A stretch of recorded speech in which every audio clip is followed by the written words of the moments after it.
Bapak Ibu sekalian, sahabat-sahabat edukasi, jumpa lagi dengan kami. Pada kesempatan kali ini kita akan memberikan tip Bapak Ibu kiat bagi teman-teman ASN yang sudah mendapatkan atau gaji ke-13-nya sudah cair, terutama bagi teman-teman ASN yang tidak punya tanggungan untuk putra-putrinya dalam melanjutkan pendidikannya atau tidak digunakan untuk kebutuhan pendidikan putra-putrinya, maka gaji ke-13 ini perlu dimanfaatkan sebaik-baiknya Bapak Ibu.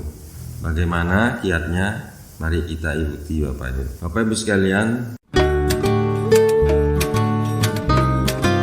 dalam minggu ini pencairan gaji ke-13 sudah tuntas. Jadi pencairan ini yang ditunggu-tunggu oleh ASN atau pegawai negeri sipil, karena gaji ke-13 sudah ditransfer dananya oleh Menteri Keuangan Bapak Ibu. Nah, terkait cairnya gaji ke-13 PNS ini ada tips dan kiat dari perencana keuangan Bapak Ibu untuk menyarankan agar PNS bijak dalam mengelolanya. Ini juga diharapkan oleh Menteri Keuangan untuk bijak mengelola gaji ke-13 katanya. Nah, tip dari perencana keuangan ini mengatakan bahwa gaji ke-13 sebaiknya tidak digunakan untuk memenuhi kebutuhan rumah tangga. Jadi gaji ke-13 bukan untuk memenuhi kebutuhan rumah tangga bulanan. Itu yang penting Bapak Ibu katanya. Karena kebutuhan bulanan itu sudah bisa dipenuhi oleh gaji bulanan yang sudah setiap bulan diterima oleh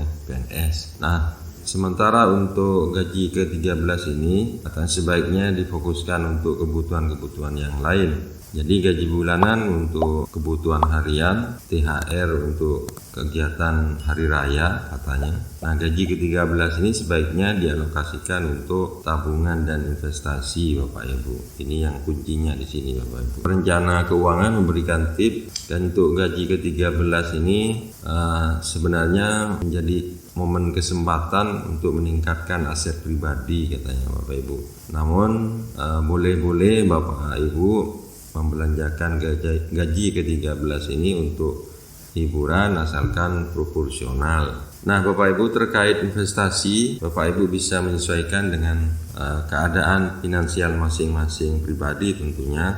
Misalnya ambil contoh katanya PNS muda yang masih lajang atau yang belum memiliki tanggung jawab untuk pendidikan anak-anaknya yang baru berencana untuk menikah, maka bisa diinvestasikan dana gaji ke-13 itu untuk nikah atau membayar DP rumah masa depan misalnya. Nah, hal-hal yang demikian itu bisa dilakukan oleh PNS-PNS muda. Nah, berbeda dengan PNS-PNS yang sekitar umur 40 tahunan atau lebih, karena untuk rentang waktu ini beban yang harus ditanggung sudah banyak, misalnya pendidikan anak-anaknya Bapak Ibu. Nah, dalam hal ini perencana keuangan menyarankan agar PNS mengalokasikan gaji ke-13 untuk dana pendidikan anak-anaknya. Kemudian juga sisihkan sebagian untuk persiapan masa depan untuk menghadapi pensiun yang akan datang katanya Bapak Ibu. Selain itu, bagi ASN yang menghadapi masalah keuangan bisa fokus mengalokasikan gaji ke-13 itu misalnya untuk pelunasan utang sehingga dapat mengurangi beban kewajiban Bapak Ibu.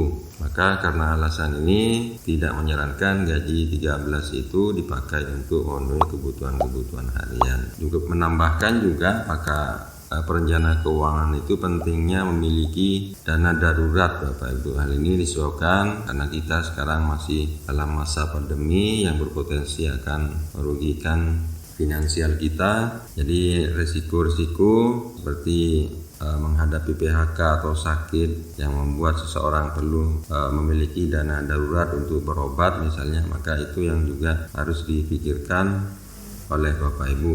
Jadi kesimpulannya bahwa saran dari perencana keuangan ini Jadi PNS yang menerima gaji ke-13 harus melakukan pendekatan lewat perencanaan keuangan. Maksudnya yang bersangkutan harus memahami kebutuhan-kebutuhan masa depannya sehingga harus diantisipasi Bapak Ibu. Nah itulah artinya jangan semua gaji ke-13 itu digunakan untuk hal-hal yang saat ini maksudnya.